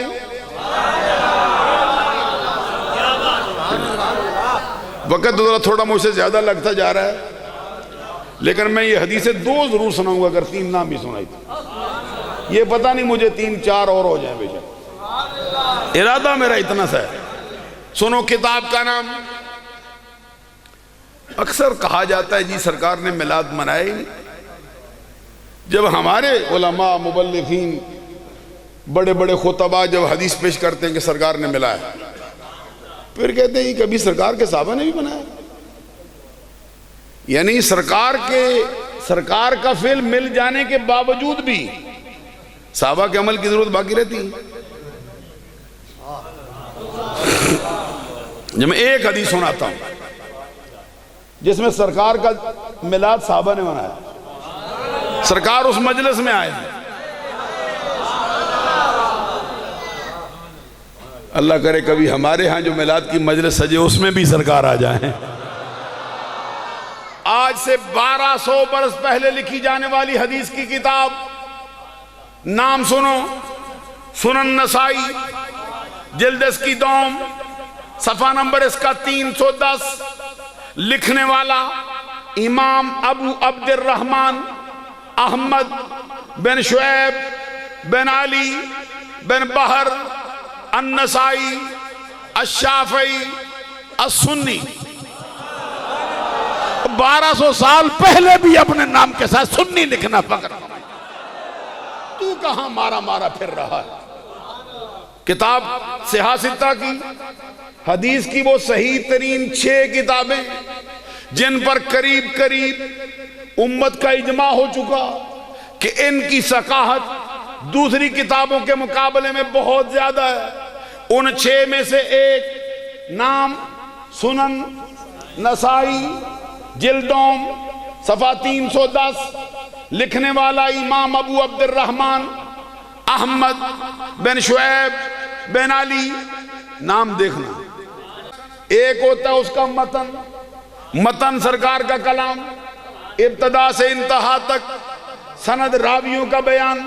سنو کیا کہتا ہے امام نسائی: اخبرنا سوار بن عبد اللہ قال وحدثنا مرحوم ابن عبد العزیز عن نبی نعامہ وعن نبی عثمان النہدی وعن نبی سعید الخدری قال معاویت خرج رسول اللہ صلی اللہ علیہ وسلم علی حلقۃ یعنی من صحابہ قال ما اجلسکم قالوا جلسنا ندعو اللہ ونحمدہ علی ما ہدانا لدینہ ومن علینا بک قال اللہ ما اجلسکم الا ذالک قالوا اللہ ما اجلسنا الا ذالک قال اما انی لم استخلفکم تہمتا لکم وانما آتانی جبرائیل فاخبرنی ان اللہ عز وجل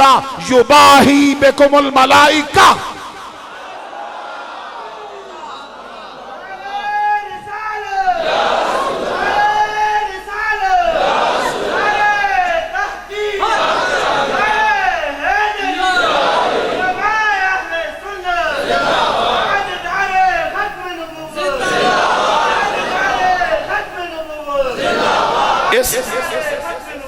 اس حدیث کے آخری راوی حضرت ابو سعید خدری فرماتے ہیں مجھے کچھ پتہ نہیں، جس نے مجھے سنائی وہ امیر معاویہ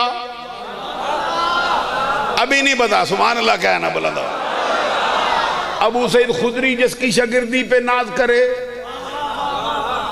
نہیں میں سمجھا نہیں سکا. ابو سعید خدری جس کا شاگرد بنے وہ امیر معاویہ. امام نسائی جو محب اہل بیت مشہور ہو جائے، اہل بیت کی محبت میں مرنا قبول کرے، حضرت امیر معاویہ سے حدیث لے کے وہ آیا بیٹھا ہے. امیر معاویہ سب کو ہو رضی اللہ تعالی. ایک بات میں سنا دوں آپ کو چھوٹی تھی کہ حدیث سنا کے پھر لوٹوں، حدیث سنا کے پھر آتا ہوں، ادھر ہی آؤں گا. سنو حضرات غور سے. صحابہ اکرام کا مجمع لگا، محفل ذکر جاری و ساری ہوئی. اس محفل میں سرکار کی جلوہ گری ہوئی.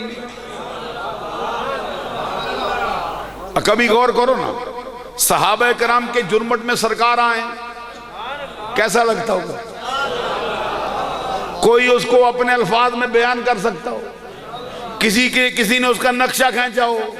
کوئی اس کا حق ادا کر سکا ہو؟ حضرات توجہ فرمائیے. صحابہ کے جرمٹ میں سرکار آئے.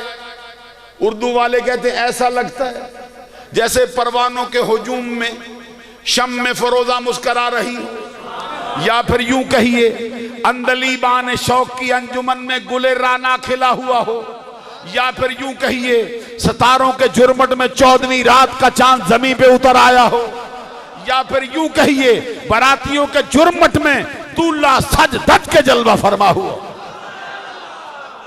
اعلیٰ حضرت امام احمد رضا بھی اسی تصور کو سوچتے ہیں، اسی پر تخیل لے کے آہیں برتے. کیا کہتے ہیں اعلیٰ حضرت کے چاہنے والے؟ سنو کیا کہتے ہیں. فرماتے جو ہم بھی وہاں ہوتے، یعنی اس محفل میں کاش ہم بھی ہو جاتے. اعلیٰ حضرت کا اشتیاق سنو. کہتے جو ہم بھی وہاں ہوتے، خاک گلشن قدموں سے لپٹ کے لیتے اترن، اگر کریں کیا نصیب میں تو یہ نامرادی کے دن لکھے تھے. بچا جو ان کے طلبوں کا دوون، بنا وہ جنت کا رنگ و روغن. جنہوں نے دولہا کی پائی اترن، وہ پھول گلزار نور کے تھے. وہی تو اب تک چھلک رہا ہے، وہی تو جوبن ٹپک رہا ہے. نہانے میں جو گرا تھا پانی، کٹورے تاروں نے بھر لیے تھے. اتار کر ان کے رخ کا صدقہ. امام احمد رضا کا یہ اکیلا شعر ہی ہزاروں شعروں پہ باری ہو گیا. فرماتے اتار کر ان کے رخ کا صدقہ، نور کا یہ بٹ رہا تھا باڑا کہ چاند سورج مچل مچل کر. اتار کر ان کے رخ کا صدقہ، نور کا یہ بٹ رہا تھا باڑا کہ چاند سورج مچل مچل کر. یہ مچل ہے کہ چاند سورج مچل مچل کر. کبھی خیرات بڑھتی دیکھی؟ کبھی لینے والے گئے ہوں دیکھے ہوں؟ نہیں دیکھے. پھر کو جو ایسے بھی آتے جو آگے بڑھ گئے، آگے بڑھ گئے. اعلیٰ حضرت کہتے چاند سورج اتار کر ان کے رخ کا صدقہ، نور کا یہ بٹ رہا تھا باڑا کہ چاند سورج مچل مچل کر جبی کی خیرات مانگتے تھے. ایک حدیث سنا دوں سرکار کے حسن پہ ذرا. ام المومنین حضرت عائشہ صدیقہ فرماتی سرکار نے جبریل کو طلب کیا. جبریل امین کو طلب کر کے سرکار نے فرمایا تو نے سارے جہان دیکھے ہیں, بڑے بڑے تاجوں والے تختوں والے دیکھے ہیں, بڑی بڑی کلگیوں والے دیکھا ہے, بتا کوئی میرے جیسا بھی دیکھا ہے؟ اب جبریل امین کے الفاظ کیا ہے؟ سرکار نے فرمایا جبریل یوں کہتا ہے قلبت مشارق الارض ومغاربہا فلم ارى رجلا افضل من محمد صلی اللہ علیہ وسلم. جبریل امین کہتے ہیں سرکار میں نے صرف جہان دیکھے نہیں کہ اچڑتی نگاہ ڈالی ہو جیسے بندے دیکھتے ہیں آسمان نظر آ گیا, پوری زمین کی وسعت نظر آ گئی, نہیں. کہتے سرکار میں نے الٹ پلٹ کے دیکھے, میں نے چھان بین کی ہے, میں نے اس کا ایک ایک ذرہ دیکھا ہے, بچشم خود دیکھا ہے, بنظر غور دیکھا ہے, بڑے بڑے تاج والے دیکھے ہیں, بڑے بڑے تخت والے دیکھے ہیں, یوسف کا حسن بھی دیکھا ہے, داؤد کا نغمہ بھی سنا ہے, سلیمان کا تخت بھی ہوا میں اڑتا دیکھا ہے, لیکن تیرے جیسا ایک بھی نہیں دیکھا. تیرے جیسا ایک بھی نہیں آیا. ذرا امیر خسرو کی زبان سے سنا دوں بٹ صاحب. امیر خسرو وہ چیشتی بابا ہے کوئی نہیں, یہ تو سارا علاقہ چیشتیوں کا برابر. یہ امیر خسرو کیا کہتے سنو, الفاظ سنو امیر خسرو کے, قلم توڑ گیا خدا کی قسم. کہتے ہرگز نہ یاید در نظر, کچھ حرکت کرو گے نا پھر مجھے سمجھ آئی آتی. ہرگز نہ یاید در نظر نقشے ز رویت خوب تر شمس ندانم یا قمر. قدر ہونی چاہیے نا جو میں سناتا ہوں. کہتے ہرگز نہ یاید در نظر, آنکھیں اتار اینک اتار کے, ہرگز نہ یاید, کہتے کسی آنکھ نے نہیں, کسی آنکھ کی نظر میں نہیں آ سکتی, کوئی دیکھ ہی نہیں سکتی, کسی نے نہیں دیکھا. کیا ہرگز نہ یاید در نظر نقشے ز رویت خوب تر, آب جیسا چہرہ. کہتے شمس ندانم یا قمر, حور ندانم یا پری, آفاقہا گر دیدام مہر بتاں ورزیدام بسیار خوباں دیدام, لیکن تو چیزیں دیگری, وہ اور تھے تو اور ہے, بڑے بڑے تھے تیرے جیسا ایک بھی نہیں آیا. اسی لیے اردو والوں نے کہا ہے رخ مصطفیٰ ہے وہ آئینہ کہ اب ایسا دوسرا آئینہ نہ ہماری چشم خیال میں, نہ دکان آئینہ ساز میں, نہ ہمارے ہاں ہے نہ خدا کی قدرت کے ہاں ہے. یہ مصطفیٰ کی مثل نہ پہلے آئی ہے نہ بعد میں آ سکتی ہے نہ موجود ہے, یہاں تک کہ خدا کے کارخانہ قدرت میں بھی نہیں. مصطفیٰ ایک ہی ہے. میں یہاں پہ ایک کسی اور نے بھی شاعر نے لکھا ہے اس کو اردو میں پرویا. ایک روز جبریل سے یوں کہنے لگے شاہ امم, تم نے تو دیکھے ہیں جہاں بتلاؤ کیسے ہیں ہم. معلوم ہوا جو محفل تم سجا کے بیٹھے مصطفیٰ بھی چاہتے ہیں کوئی بتائے, کوئی بیان کرے کہ میں کیسا ہوں, رب نے کیسا بنایا. ایک روز جبریل سے یوں کہنے لگے شاہ امم, تم نے تو دیکھے ہیں جہاں بتلاؤ کیسے ہیں ہم. روح الامین نے عرض کی اے مہجبی تیرے روح کی قسم, آفاقہا گردیدام مہر بتاں ورزیدام بسیار خوباں دیدام.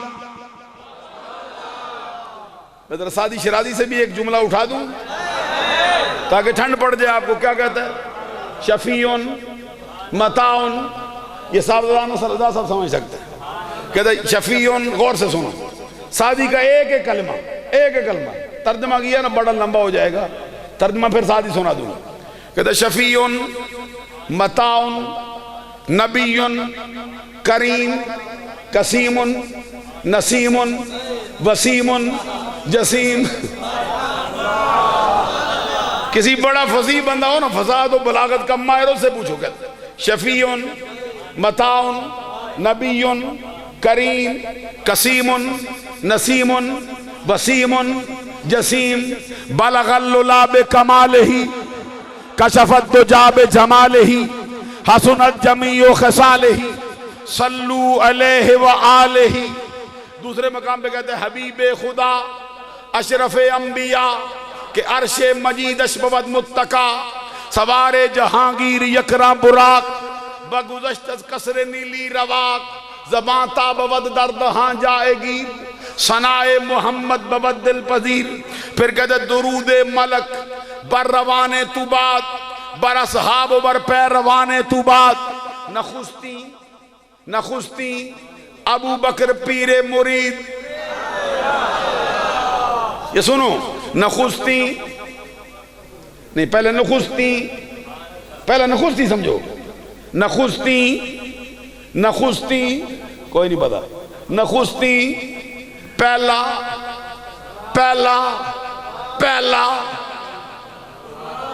سادی شرادی کہتے ہیں پہلا. ادھر سے خواجہ فرید الدین تار بولا ہے وہ کہتا ہے خواجہ اول کے اول یار اوست. بلند آواز سے کہہ سبحان اللہ. خواجہ اول کے اول یار اوست ثانی اثنین اذ ہما فی الغار اوست. سادی شرادی کہتے ہیں نخستی ابو بکر پیر مرید عمر پنجہ بر پیچ دیو مرید خردمند عثمان شب زندہ دار چہارم ملی شاہ دل سوار خدایا بحق بنی فاطمہ کہ برکول ایمہ کنم خاتمہ اگر دعوت امرد کنی ور قبول منو دست و دامان آل رسول. 4 یاروں کا ذکر بھی لایا ہے پنجتن پاک کا ذکر بھی لایا اہل بیت کے گھرانے کا ذکر بھی کرتا ہے ابو بکر عمر عثمان و حیدر کا ذکر پھر کہتا ہے بلند آسماں پیش قدرت خجل تو مخلوق و آدم ہنوز آب و گل. یہ سادی ہے. بلند آسماں پیش قدرت خجل تو مخلوق و آدم ہنوز آب و گل تو اصل وجود آمدی از نخست دیگر ہرچے موجود شد فرے توست. پھر کہتے ہیں ندانم قدامی سخن گویمت کہ والا تو رازاں چے من گویمت. یہ سادی شرادی کا شعر ایسا قلم توڑ دی. کہتا ہے کہ مجھے سمجھ نہیں آتی میں کیا کہوں میں کتنا اونچا اڑوں کوثر و سلسبیل سے 2 کے الفاظ لکھوں اوج سریا پہ کمند ڈالوں میں سونے کا قلم رکھوں میں چاندی کی دوات رکھوں میں کستوری کی سیاہی بناؤں نفل پڑھ کے آؤں پاکیزہ ہو کے آؤں. آقا جو بھی لکھوں گا وہ چھوٹا ہوگا تو بڑا ہے میں کیا لکھوں. ندانم قدامی سخن گویمت کہ والا تو رازاں چے من گویمت ترا از لولاک تمکین بس سنائے تو تاہا او یاسین بس. پھر کہتے چے وصفت کند سادیے نا تمام علیک الصلاۃ اے نبی والسلام. پنجابی میں ترجمہ بھی سناؤں اب یہ تاکہ سرکار کا حسن معلوم ہو حال معلوم ہو. ترجمہ کس نے کیا؟ میاں محمد بخش عارف کھڑی رومی کشمیر. وہ سادی بنا بیٹھا ہے کشمیر میں. وہ کہتے صدر نشین دیوان حشردہ تے افسر وچ امامہ کل نبی محتاج اسے دے نفراں وانگ غلامہ حسن بازارو دے سہ یوسف. یوسف تو ایک ہی آیا کائنات میں.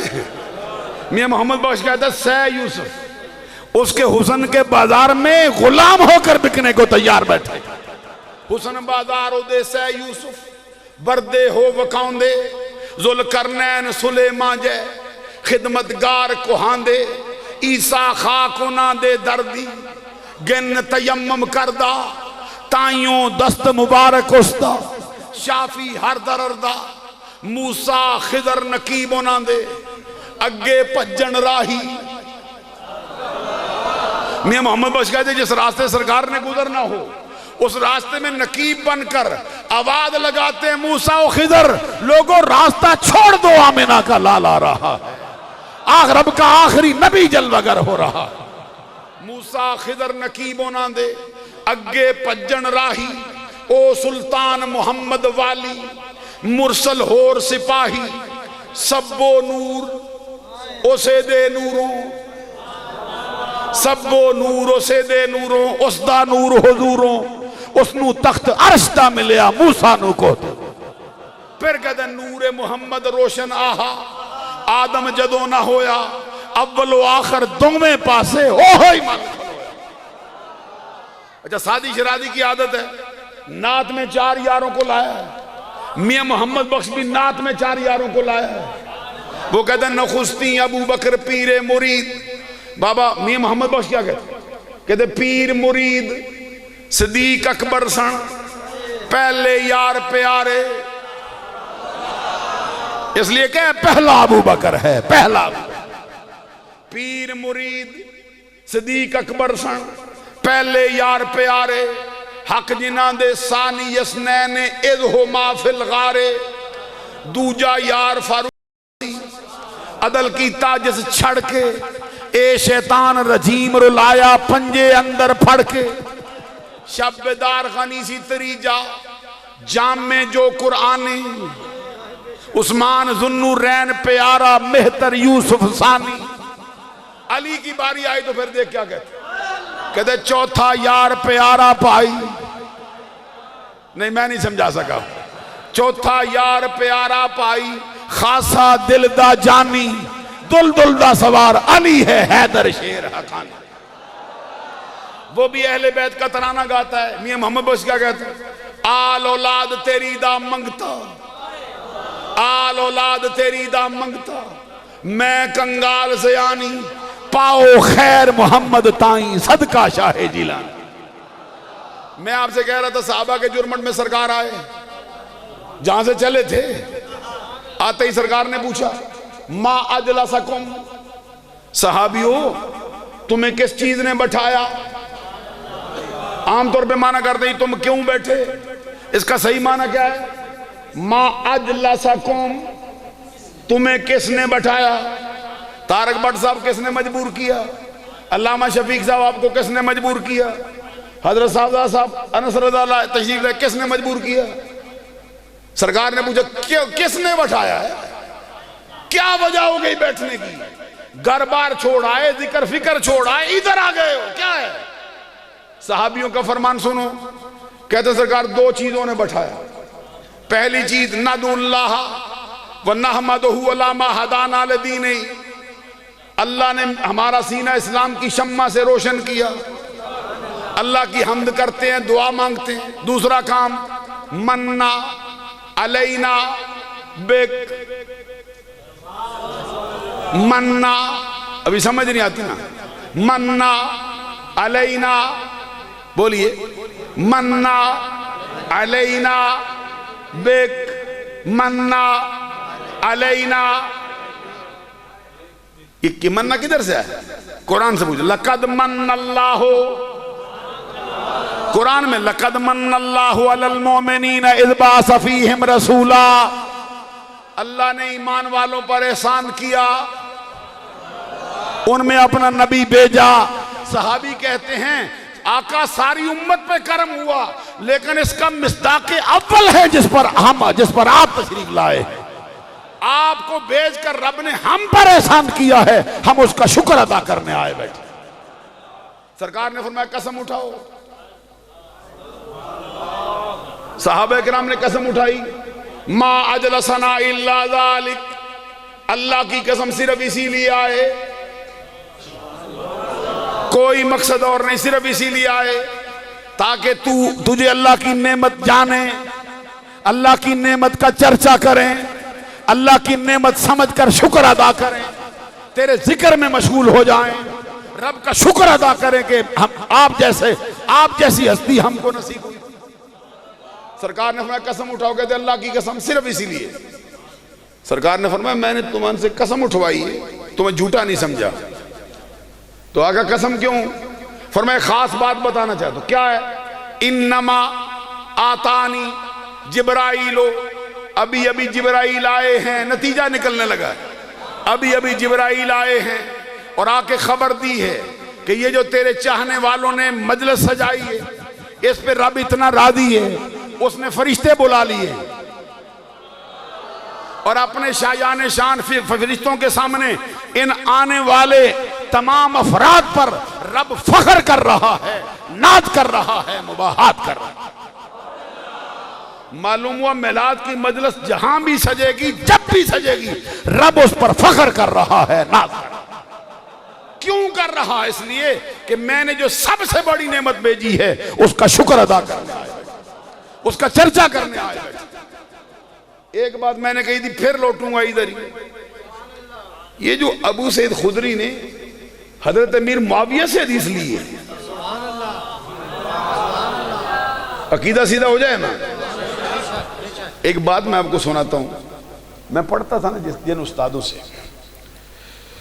وہ بھی اہل بیت کے ایک فرد سید تھے، بہت بڑے محدث اور بہت بڑے فقیہ، بہت اونچا شان تھا۔ ان کے سامنے ایک مرتبہ ایک جلسہ محفل سجی تھی، بڑے عالم دین تشریف لائے، خود بھی بڑے عالم تھے، ان کے والد بھی بہت بڑے عالم تھے۔ انہوں نے مولانا روم کا یہ شعر گنگنایا، یک زمانہ صحبت با اولیاء، یک زمانہ صحبت با اولیاء، بہتر از 100 سالہ طاعت بے ریا، کہ اللہ کے ولی کی صحبت میں ایک لمحہ بیٹھنا 100 سال کی بے ریا عبادت سے بہتر ہے۔ اللہ کرے ہم کو بھی اللہ کے ولیوں کی صحبت نصیب ہو۔ نہ سمجھ آتی ہو تو قرآن پڑھ کے سمجھ لو کہ اصحاب کاف کی چوکھٹ پہ کتا بیٹھا تھا، رب نے مرتبہ دے دیا تھا۔ سبحان اللہ، چھوٹی رہی ہے آپ۔ اصحاب کاف کے دروازے پر کتا بیٹھے، مرتبہ لے جائے۔ محمد عربی کے غلاموں کے دروازے پر بندہ بیٹھے، کیسے نہ مرتبہ لے جائے گا۔ مولانا روم نے کہا یک زمانہ صحبت، میاں محمد بخش نے اپنے لفظوں میں بیان کیا، کہتے صحبت مجلس پیر میرے دی بہتر نفل نمازوں، ایک ایک سخن شریف ہونا دا کردہ محرم رازوں۔ یہ کسی سچے پیر کی صحبت کرو گے نا، جھوٹوں کی بات نہیں میں کرتا، جھوٹے تو بندے کو لوٹنے آتے ہیں، جھوٹے تو اپنی آخرت خراب کرنے کا نظریہ رکھ چکے ہیں۔ میں سچوں کی بات کرتا ہوں، جیسے تاجدار گولڑا ہوئے ہیں، جیسے امام بری سرکار ہوئے ہیں، جیسے داتا گنج بخش علی حجویری ہوئے ہیں، جیسے ولیوں کے سردار غوث اعظم عبد القادر جیلانی۔ سچے ولی کی صحبت، یہ محفل نہیں اس طرح کی، وگرنہ 2-4 باتیں کو میاں صاحب کہتے ہیں نا، نفل نمازوں سے بہتر ہے۔ کیسے میں کھولوں آپ کے سامنے یہ بات، ڈرتا ہوں بہت لمبی ہو جائے گی بات۔ یہ مجد الفسانی سے پوچھو نا، حج کرنے جاتے تھے، حج کرنے، حج کو جاتے تھے، فریضہ زندگی کا اہم ترین حج۔ تو جب باقی باللہ مل گئے، فرمایا کدھر جاتے ہو؟ فرمایا حج کو۔ فرمایا رک جا، حج کو تھوڑی دیر کے لیے مؤخر کر دے، وہ دے دیں گے تجھے مجد الفسانی بنا دیں گے۔ تو تھوڑے دن اپنی صحبت میں رکھا تھا مجدد الفسانی کو، کہاں تک پہنچایا، زمانے کا امام بنا دیا۔ گردن نہ جھکی جس کی جہانگیر کے آگے، اللہ نے کیا جس کو بر وقت خبردار۔ وہ ہند میں سرمایہ ملت کا نگہباں، جس کے نفس گرم سے ہے گرمی ہے۔ عزیزان گرامی قدر، میں جو بات عرض کر رہا تھا وہ حضرت علامہ مولانا مفتی بڑے قابل درجے کے عالم اور اونچے درجے کے خطیب تھے، پڑھ رہے تھے یک زمانہ صحبت والی، ان کی عادت تھی بار بار پڑھتے۔ ہمارے استاد صاحب نے، ان سے عمر میں بھی تھوڑے بڑے تھے، پھر سید بھی تھے، پھر عالم بھی، میرے نزدیک ان سے بہت بڑے، فقیہ بھی تھے، حافظ بھی تھے، قاری بھی تھے۔ جتنی خوبیاں ان میں تھی بہت کم بندوں میں تھی، تو وہ بہت ان کا احترام بھی کرتے۔ وہ پڑھ رہے یک زمانہ صحبت، آپ نے نیچے سے مسکرا کے فرمایا تھوڑا سا آگے بھی چلو۔ انہوں نے کہا آگے کیا ہے؟ فرمایا تھوڑا اور بھی آگے بھی ہے نا. کہتے کہ آگے کیا ہے؟ فرمایا یوں پڑھو یک زمانہ صحبت با انبیاء. جو ولی کی صحبت میں بیٹھے 100 سال کی بے ریا عبادت سے بہتر جو نبی کی صحبت میں بیٹھے وہ کیا ہو جائے بتاؤ. حضرات سنو توجہ سے. وہ پڑھتے رہے یک زمانہ صحبت با انبیاء، پڑھتے رہے. ہمارے استاد صاحب نیچے سے پھر کہا میں تھوڑا سا آگے اور بھی چلو نا، کبھی آپ بھی میرے ساتھ چلو نا، مسئلہ حل ہو جائے. کہتے اب کیا رہ گیا جو کہنا ہے؟ فرمایا یوں کہو یک زمانہ صحبت با مصطفیٰ. نہیں سمجھا سکتے ہیں آپ. یک زمانہ صحبت با مصطفیٰ، ولی کی صحبت میں بیٹھو، بے ریا عبادت 100 سال کی ہو اس سے ایک لمحہ بہتر نبی کی صحبت میں بیٹھو کیا ہو، نبیوں کے سردار آمنہ کے لال کی صحبت میں بیٹھو پھر کیا ہو. تو مجھے بتاؤ امیر معاویہ کس کی صحبت میں بیٹھا؟ ابھی پچھلے دنوں ایک قاری صاحب ہمارے ادھر گجرات میں بڑی اچھی تلاوت کرتے، کمال کر جاتے. وہ ایک کمرے میں بیٹھے میرے پاس، عمر میں ذرا ابھی بچے تھے. میں نے کہا تھوڑا سناؤ، ذرا تھوڑا تدویر سناؤ، تھوڑا حدر سناؤ. انہوں نے سنا. مجھے بھی ذرا بڑا شغف ہے پڑھنے میں سننے میں. تھوڑا پڑھا نا تو ان میں بہت سی مقام پہ ذرا انگلی رکھی جا سکتی ہے. میں نے کہا تلاوت تو بڑے کمال کی کرتے ہو، ادھر تھوڑا چوک جاتے ہو، کیا مسئلہ ہے؟ اس نے کہتے بس میرے پیر کی دعا ہے. میں نے کہا تیرے پیر کی دعا تجھے تار جاتی ہے تو آمنہ کے لال کی دعا میرے معاویہ کو نہیں تارتی ہے. کیسے سمجھا دیا؟ کیسے سمجھایا حضرات؟ ہر صحابی نبی جنتی جنتی، ہر صحابی نبی جنتی جنتی. عزیزان گرامی قدر میں جو عرض کر رہا تھا، آپ نے فرمایا پڑھو یک زمانہ صحبت با مصطفیٰ. یاد ہو جائے گا. یک زمانہ، ابھی جا کے پڑھو یک زمانہ صحبت با مصطفیٰ. سرکار کی صحبت میں بڑے بڑے بیٹھے، ابو ہریرہ بھی بیٹھے، سلیمان فارسی بھی بیٹھے، علی شیر خدا نے گود میں رکھ کر بھی سرکار کو دیکھا، نمازیں بھی ان پہ واری. مصطفیٰ کی صحبت میں بڑے بڑے بیٹھے، لیکن جو غار ثور میں 3 رات بیٹھا اس کا مرتبہ اور ہے. وہ ابو بکر شان الگ رکھتا ہے زمانے میں، اس کا معاملہ ہی الگ ہے. جیسے ابو بکر نے ہجرت کی رات کندھوں پہ سوار کر کے چلا مصطفیٰ. ایک بات ابو بکر کی بھی سنا دوں آپ کو. اچھا سلسلہ نقشی بندیہ سے مجھے بات یاد آئی. یہ بات اب ختم کرنے لگے، 11 بجنے لگے. اچھا یہاں سے کتنا ایئرپورٹ کا سفر ہے؟ گھنٹہ لگتا ہے؟ جب 1.5 لگے تو پھر تو ابھی چھوڑنا چاہیے، کیونکہ میں نے ذرا میری فلائٹ کٹ ہے. ایک لفظ جملہ وہ حضرت نے فرمایا. یہ سلسلہ نقش بندیہ میں حضرت خواجہ باقی باللہ مجد الفسانی کے پیر ہیں، معلوم ہے نا؟ جس نے شیخ احمد کو مجد الفسانی بنایا ہے چند دنوں کی صحبت سے. وہ حضرت خواجہ باقی باللہ کے فضائل میں یہ بات لکھی. کہتے ہیں ان کے خانسامہ تھا، یہ روٹیاں پکانے والا، کھانا تیار کرتا. ایک دن رات کو حضرت کے کچھ مہمان آ گئے. خانسامہ بڑا خدمت گزار تھا اپنے پیر کا، فوراً تاڑ گیا کہ بڑے خاص مہمان ہیں. اس نے کھانا تیار کیا، گرم گرم آگے رکھا. پیر صاحب خوش ہو گئے کہ آدھی رات کے وقت میں مہمان آئے تھے، اس نے ان کے لیے ضیافت کر دی. تو آپ نے خوش ہو گئے. آپ نے فرمایا تو نے میرا دل خوش کیا ہے، میں تجھے خوش کرنا چاہتا ہوں، بول کیا چاہتا ہے؟ اس نے کہا دینا چاہتے ہو؟ فرمایا ہاں. کہتا ہے پھر آپ باقی باللہ ہی بنا دو مجھے. کیونکہ جانتا تھا نا، جانتا تھا.